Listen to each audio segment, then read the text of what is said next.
ஆளுநர் ரவிக்கு எதிராக தமிழக அரசு வழக்கு தாக்கல் பண்ணி இருக்கிறது. ஆளுநர் ரவிக்கு எதிராக உச்சநீதிமன்றத்தில் தமிழ்நாடு அரசு மனு தாக்கல் செய்திருக்கிறது. உடற்கல்வியியல் மற்றும் விளையாட்டு பல்கலைக்கழக சட்ட மசோதா ஒப்புதல் விவகாரம் தொடர்பாக இந்த மனு தாக்கல் செய்யப்பட்டிருக்கிறது. அது தொடர்பான அண்மை செய்தியை பார்த்து கொண்டிருக்கிறோம். உடற்கல்வியியல் மற்றும் விளையாட்டு பல்கலைக்கழக சட்ட மசோதா தொடர்பாக ஆளுநர் ஒப்புதல் அளிக்காத நிலையில் அந்த ஒப்புதல் விவகாரம் குறித்து தமிழக அரசு உச்சநீதிமன்றத்தில் தமிழக ஆளுநர் ரவிக்கு எதிராக மனு தாக்கல் செய்திருக்கிறது. மசோதா மீது முடிவெடுக்காமல் அதனை குடியரசுத் தலைவருக்கு ஆளுநர் ரவி அனுப்பியிருந்தார். இந்த நிலையில் இதுகுறித்து உச்சநீதிமன்றத்தை நாடியிருக்கிறது தமிழக அரசு.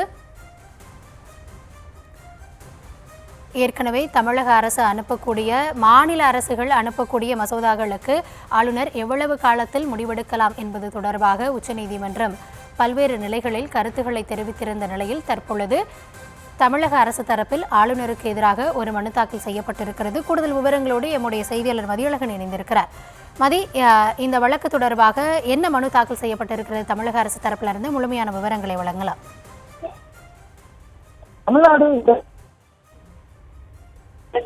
நியமிக்கவும் பதவி நீக்கம் செய்யவும் தமிழக அரசுக்கு அதிகாரம் அளிக்கும் வகையில் தமிழ்நாடு உடற்கல்வியியல் மற்றும் விளையாட்டு பல்கலைக்கழக சட்ட திருத்த மசோதா கடந்த ஏப்ரல் மாதம் சட்டமன்றத்தில் நிறைவேற்றப்பட்டது. மேலும் இந்த பல்கலைக்கழகத்தின் ஆட்சிக்குழுவில் நிதித்துறை செயலாளரை உறுப்பினர்களில் ஒருவராக நியமிப்பதற்கு ஏதுவாகவும் திருத்தம் செய்யப்பட்டது.